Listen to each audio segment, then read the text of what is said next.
Hello बच्चों, let's read the question. In above transfer characteristic of NPN transistor in common emitter configuration, cutoff region, active region and saturation region respectively are. Now, first of all, we will discuss here the key concept,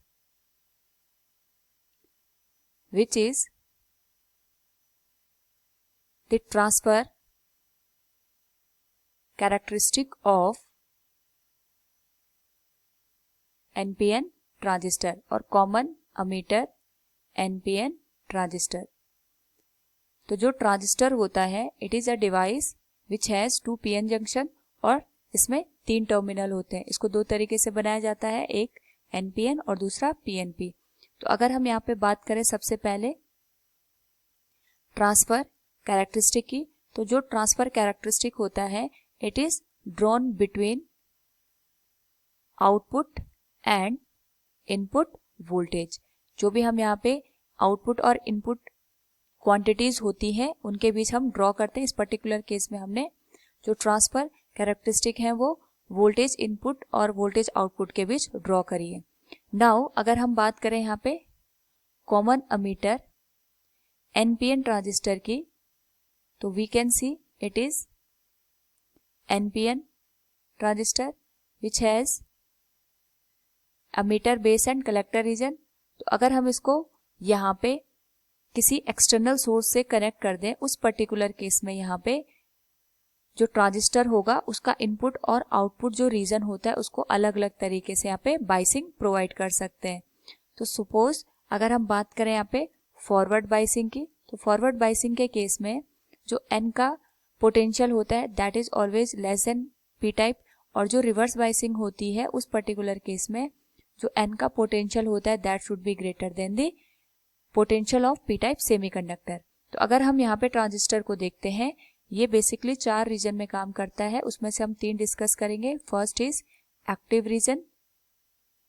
तो active region वो reason होता है जब जो input loop होता है that is in forward bias और जो आउटपुट लूप होता है that is in reverse bias condition.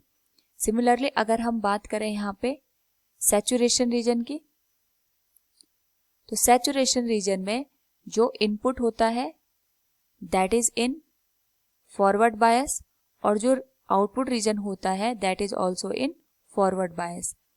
Last जो कट ऑफ रीजन होता है, अगर हम उसकी बात करें तो कट ऑफ रीजन में जो इनपुट होता है that is in reverse bias condition और जो आउटपुट होता है that is also in reverse bias condition. तो अगर हम ट्रांजिस्टर को एज ए स्विच यहाँ पे काम करवाते हैं तो वो सैचुरेशन और जो हमारा कट ऑफ रीजन है उसमें यहाँ पे काम करता है. और अगर हमारा जो ट्रांजिस्टर है वो एक्टिव रीजन में काम कर रहा है तो एज ए एम्पलीफायर यहाँ पे वर्क करता है. सो अगर हम ट्रांसफर कैरेक्टरिस्टिक के टर्म में देखें तो यहाँ पे जो फर्स्ट रीजन होता है जो हमें ये इंडिकेट करता है कि इनपुट वोल्टेज बढ़ाने के साथ साथ जो आउटपुट वोल्टेज है दैट इज गेटिंग रिड्यूस्ड. तो ये हमारा कट ऑफ रीजन होता है, it is cut off region. जो सेकंड रीजन है दैट इज एक्टिव रीजन और जो थर्ड रीजन है इट इज सैचुरेटेड रीजन. इस पर्टिकुलर केस में जो इनपुट वोल्टेज है दैट इज इंक्रीजिंग बट जो आउटपुट वोल्टेज है उसमें यहाँ पे नेग्लिजिबल यहाँ पे इंक्रीमेंट हो रहा है या फिर चेंज आ रहा है. So from the given option हम देखें तो पहला region cut off, second active और थर्ड यहाँ पे सैचुरेशन आ गया. So from the given option D will be the correct answer. Hope all you understood it. Thank you and best of luck.